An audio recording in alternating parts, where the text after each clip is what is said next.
இன்றைக்கி நம்ம எதை பற்றி பார்க்க போகிறோம் தெரியுமா? Sexual harassment of women at work place act 2013. இந்த ஆக்ட் எப்படி உருவாச்சுன்னு பார்ப்போம். பன்வாரி தேவின்னு ஒரு பெண் இருக்காங்க. இவங்க ஒரு சோஷியல் ஒர்க்கர். ராஜஸ்தானில் பட்டரின்னு ஒரு டிஸ்ட்ரிக்டில் இவங்க வேலை செஞ்சுட்டு வராங்க. இவங்களோட முக்கியமான ஒர்க் என்ன தெரியுமா? குழந்தை திருமணத்தை தடுத்து நிறுத்துறது தான். அந்த கிராமத்தில் குழந்தை திருமணம் எதுவும் நடந்துச்சு அப்படின்னா அவங்களுக்கு தகவல் வரும். ஸோ அவங்களுக்கு தகவல் வந்துச்சுன்னா இம்மீடியட்டாக அவங்க அதை தடுத்து நிறுத்துவாங்க. இதுதான் பன்வாரி தேவியோட வேலை.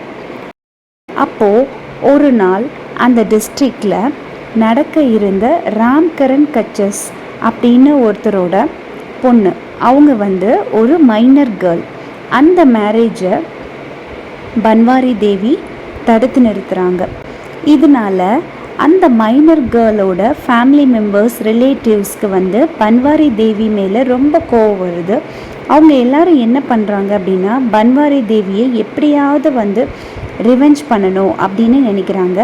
அப்போது 1992 செப்டம்பரில் பன்வாரி தேவி அவங்க ஹஸ்பண்டோட ஃபார்மில் அவங்களோட ஃபீல்ட் ஒர்க் அவங்க செஞ்சிட்ருக்காங்க.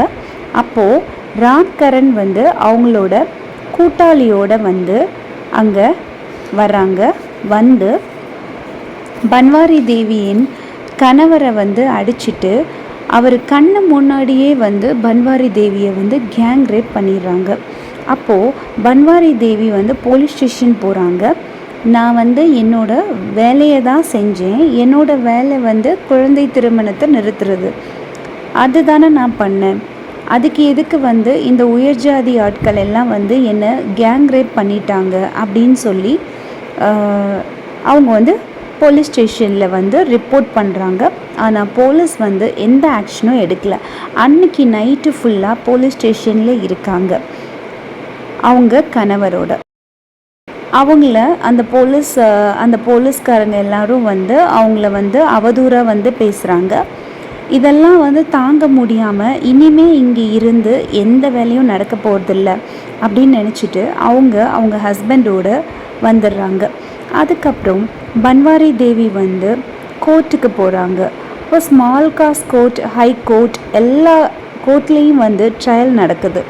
ஆனால் ட்ரையலில் குற்றம் சாட்டப்பட்டவர்கள் குற்றவாளி இல்லை அப்படின்னு ஜட்ஜ்மெண்ட் கொடுத்துட்றாங்க. அப்போவும் பன்வாரி தேவி மனம் தளரலை. எப்படியாச்சும் அந்த குற்றவாளிகளுக்கு தண்டனை வாங்கி கொடுக்கணும் அப்படின்னு நினச்சி அவங்க என்ன பண்ணுறாங்க அப்படின்னா சுப்ரீம் கோர்ட்டுக்கு போகிறாங்க. சுப்ரீம் கோர்ட்டில் என்ன ஜட்ஜ்மெண்ட் வருது தெரியுமா? அந்த அக்யூஸ்ட் எல்லாரும் குற்றவாளிகள் தான் அப்படின்னு பன்வாரி தேவிக்கு ஃபேவராக வருது ஜட்ஜ்மெண்ட். அதுக்கப்புறம் சுப்ரீம் கோர்ட் ஒரு பெரிய விஷயத்தை செய்கிறாங்க. இப்படி வேலை செய்கிற இடத்துல பெண்களுக்கு எதிராக நடக்கிற இந்த பாலியல் ரீதியான இந்த துன்புறுத்தலை தெரிஞ்சுக்கொண்ட அந்த சுப்ரீம் கோர்ட் என்ன பண்ணுறாங்க தெரியுமா? ஒரு சட்டம் கொண்டு வரும். அந்த சட்டம் கொண்டு வர வரைக்கும் இந்த கேஸோட ஜட்ஜ்மெண்ட்டை தான் எல்லாரும் ஃபாலோ பண்ணணும் அப்படின்னு சொல்கிறாங்க. அந்த கேஸ் தான் Vishaka versus state of Rajasthan 1997. இந்த கேஸை பற்றி தான் நம்ம இப்போ பார்த்துட்ருக்கோம்.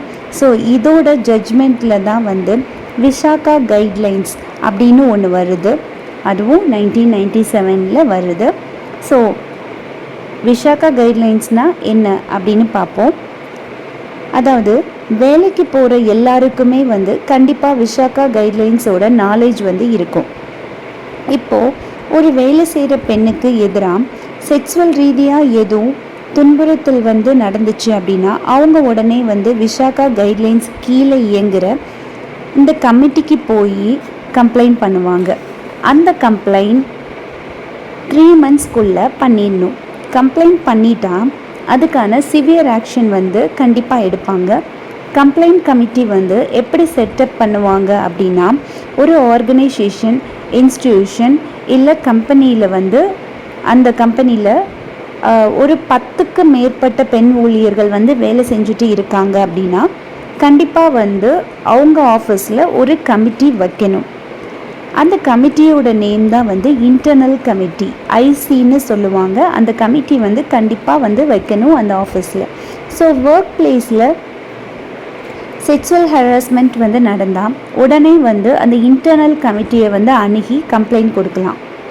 சில இன்ஸ்டிடியூஷன் ஒரு கம்பெனியில் வந்து 10க்கும் கீழே வந்து பெண் ஊழியர்கள் வந்து வேலை செய்கிறாங்க அப்படின்னா அவங்களுக்கு எதுவும் ப்ராப்ளம் வந்துச்சுன்னா அவங்க எங்கே போய் கம்ப்ளைண்ட் கொடுப்பாங்க அப்படின்னா அவங்களுக்கும் ஒரு கமிட்டி இருக்குது. அது லோக்கல் கமிட்டி அப்படின்னு சொல்லுவாங்க.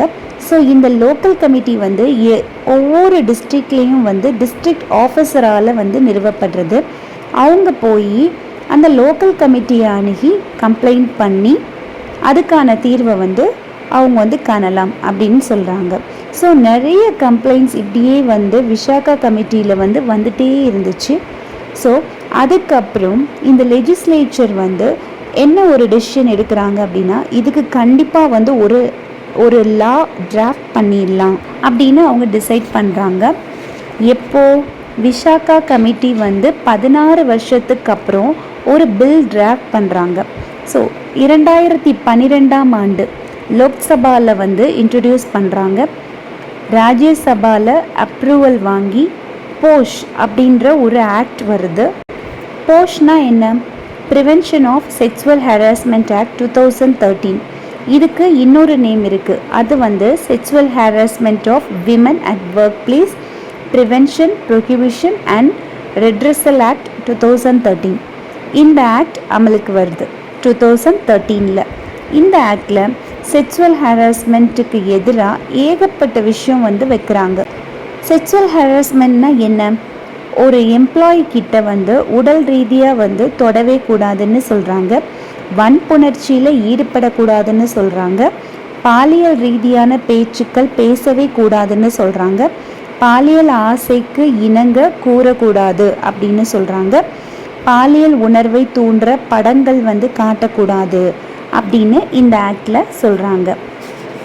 அப்படி காட்டினா இதெல்லாம் வந்து செக்ஸுவல் ஹராஸ்மெண்ட் அப்படின்னு கிளியராக சொல்கிறாங்க இந்த ஆக்டில். செய்கை, அதாவது ஜெஸ்டர், அது மூலமாக செஞ்சு காட்டினாலும் அதுவும் தண்டிக்கக்கூடிய விஷயம், அதுவும் செக்ஸுவல் ஹராஸ்மெண்ட் தான்னு சொல்கிறாங்க இந்த ஆக்டில். ஸோ உங்கள் ஒர்க்கிங் பிளேஸில் செக்ஸுவல் ஹராஸ்மெண்ட் நடந்தால் நீங்கள் கவலையே படாதீங்க, பயப்படாதீங்க. பயப்படாமல் முன் வந்து நமக்கு நிறைய லாஸ் இருக்குது, கமிட்டிஸ் இருக்குது, கைட்லைன்ஸ் எல்லாம் இருக்குது, கொண்டு வந்திருக்காங்க. ஸோ கம்ப்ளைண்ட் பண்ணி சிவியர் பனிஷ்மெண்ட் வாங்கி கொடுங்க. அப்போது தான் இந்த மாதிரி நடக்கிற ப்ராப்ளம்க்கு நம்ம சொல்யூஷன் தர முடியும். எல்லா பெண்களும் வந்து பயப்படாமல் முன் வந்து கம்ப்ளைண்ட் பண்ணாதான் இந்த ஆக்ட் கொண்டு வந்ததுக்கு ஒரு அர்த்தம் இருக்கும்.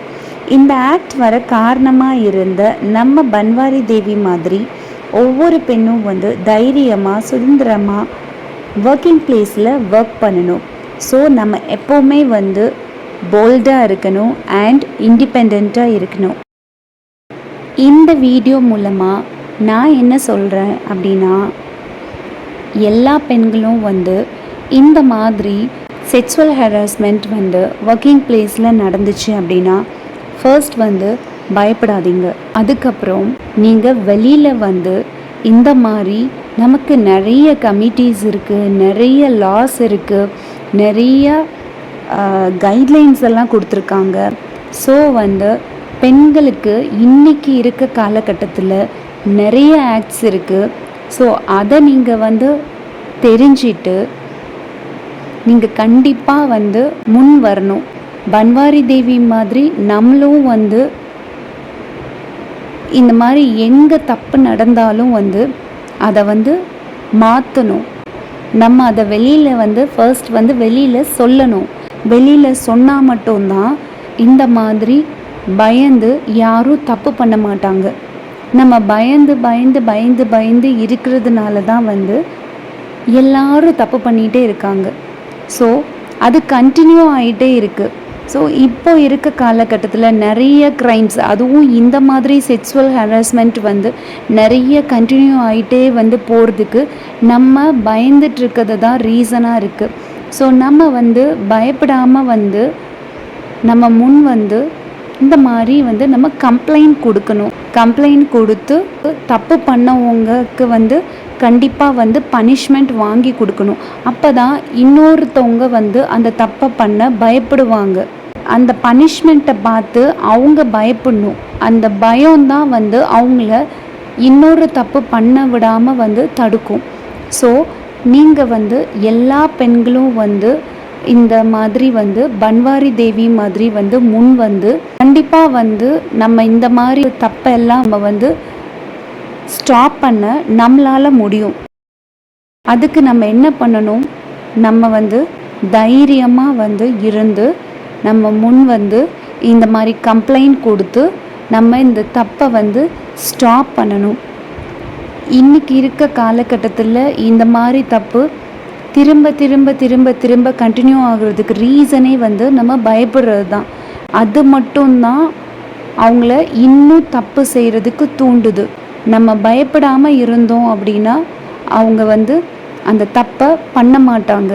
நமக்கு இந்த மாதிரி ஆக்ஷன் எடுப்பாங்க, நமக்கு இந்த மாதிரி பனிஷ்மெண்ட் கிடைக்கும் அப்படின்னு சொல்லி அந்த பயமே அவங்கள தப்பு செய்ய விடாமல் வந்து தடுத்துரும்.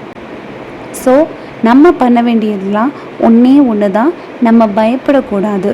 நம்ம தப்பு பண்ணவங்களுக்கு தண்டனை வாங்கி கொடுக்கணும். அது மட்டும் நீங்கள் பண்ணுங்கள்.